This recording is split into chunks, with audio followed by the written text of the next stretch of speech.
On parle tous les jours, mais est-ce qu'on communique vraiment? On peut parler beaucoup et pourtant ne pas se sentir compris. On peut expliquer, répéter, justifier et sentir que le message n'arrive jamais à être réellement compris. Aujourd'hui, j'ouvre avec toi un nouveau chapitre, la communication et les relations. Et pour commencer, cet épisode 13 est dédié aux bases de la communication efficace. Alors, c'est pas pour apprendre à mieux convaincre, mais pour apprendre à mieux se rencontrer, soit et mieux se rencontrer envers l'autre, avec l'autre. Je vais vous expliquer ce qu'est vraiment la communication. La communication, ce n'est pas seulement parler, répondre, expliquer ou avoir raison. La communication, c'est en fait transmettre une intention, une émotion ou un besoin. Et très souvent, ce qui crée des conflits, ce n'est pas ce qui est dit, mais ce qui est entendu. On ne communique jamais depuis le vide. On communique depuis notre histoire, nos blessures, nos peurs, même nos attentes. Comprendre ça, c'est déjà un immense pas.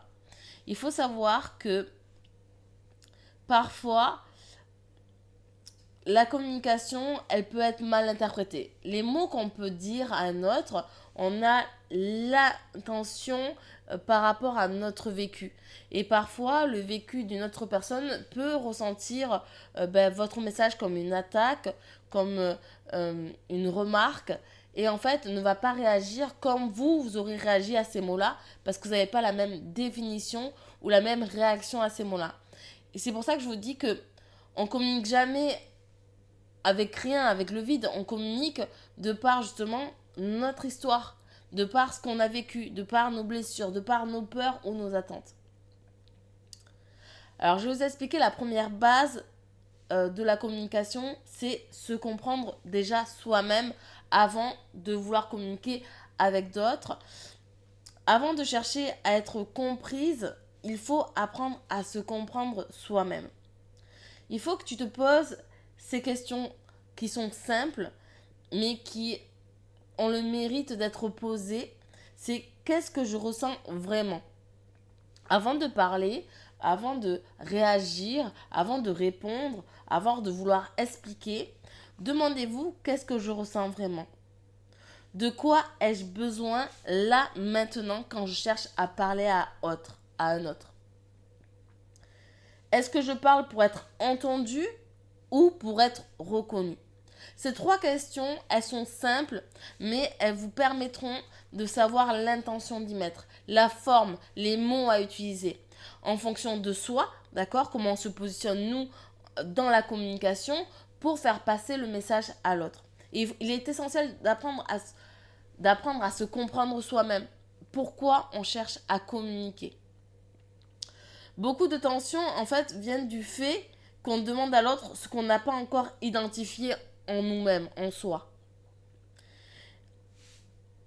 Une communication claire, elle commence par une clarté intérieure.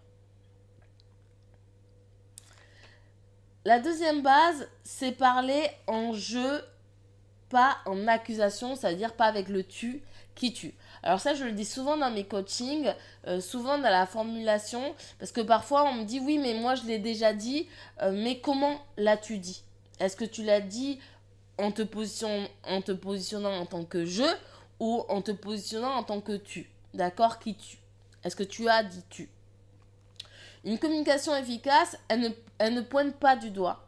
Elle exprime. Et pour exprimer, c'est vrai que le jeu est beaucoup plus puissant parce que on ne se permet pas d'accuser ou de parler à la place de l'autre, mais de se positionner en fonction de ce qu'on nous on ressent. Il faut comparer entre tu ne m'écoutes jamais avec le je me sens ignoré quand je parle. Vous voyez bien que la première phrase, quand on parle de tu, ça ressemble plus à une attaque. Alors que la deuxième, quand on dit je me sens ignoré quand je parle, elle ouvre un espace à l'autre en disant elle me parle de ce qu'elle ressent. Et du coup, on sent pas l'attaque de la personne. On cherche, on cherche la communication et il entend ou elle entend la communication à engendrer.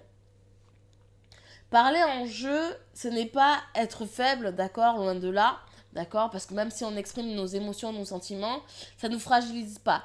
Au contraire. C'est être responsable de ce que l'on ressent, d'accord. C'est pas...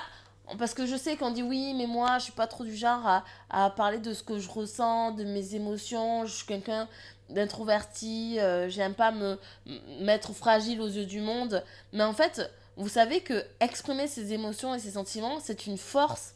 C'est une force extrême. Parce que c'est pas donné à tout le monde. D'accord.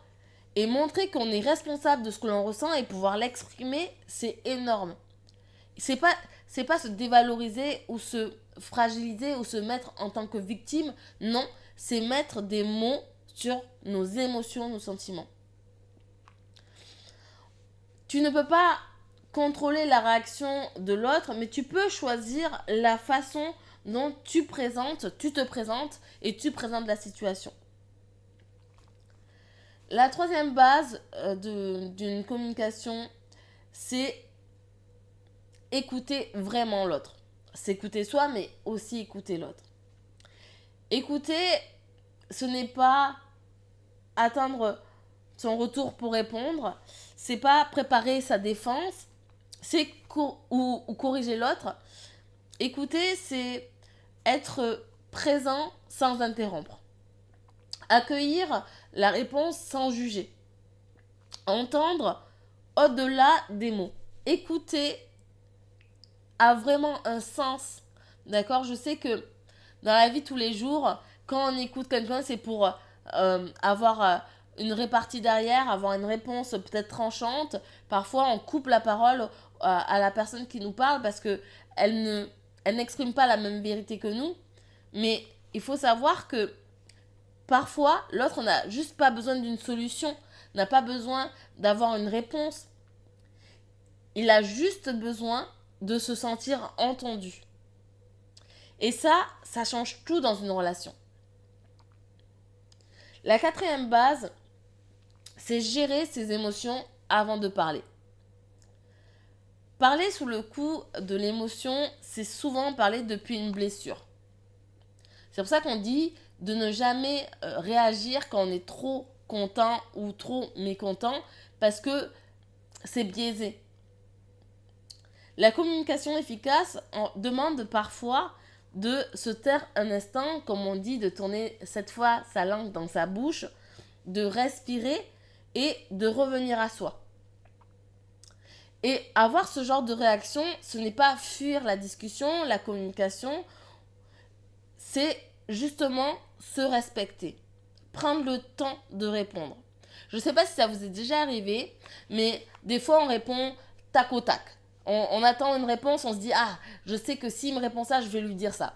Et après, longtemps après, on se remémore cette conversation et on se dit ah mais je lui ai pas dit ça, je lui ai pas dit ça, je lui ai pas dit ça.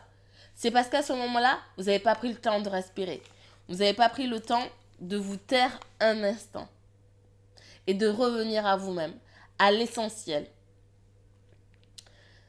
Il vaut mieux dire j'ai besoin d'un moment pour revenir vers toi calmement, d'accord, pour pouvoir mettre des mots, on va dire, moins tranchants, moins durs et moins dans la précipitation, que dire des mots, justement, qu'on regrettera. Je vous invite à faire un mini-exercice de communication consciente. Je t'invite à ce petit exercice simple, c'est pense à une situation relationnelle récente. Pense à une situation où tu as eu de la communication récemment. Et demande-toi, qu'est-ce que je ressentais vraiment à ce moment-là ? Quel était mon besoin derrière mes mots ? Et comment tu aurais pu l'exprimer autrement ? Et cet exercice, il faut que tu le fasses sans jugement, juste avec conscience, pour prendre toute l'ampleur. Je sais que parfois, on y repense, hein, d'accord, aux conversations qui ont débordé ou on n'a pas tout dit ou on regrette un peu les mots employés à l'autre. Et cet exercice est assez simple et vous permet justement de revivre une situation, mais dans l'état de conscience. Et personne n'est là pour vous juger, surtout pas vous, d'accord? C'est juste comprendre, vous faire comprendre que ça aurait pu avoir une fin différente, en ayant pris conscience de tout ça. La communication efficace, elle n'est pas parfaite, elle est authentique.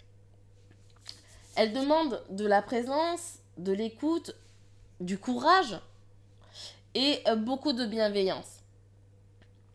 Chaque relation est un espace d'apprentissage et chaque échange est une opportunité de grandir.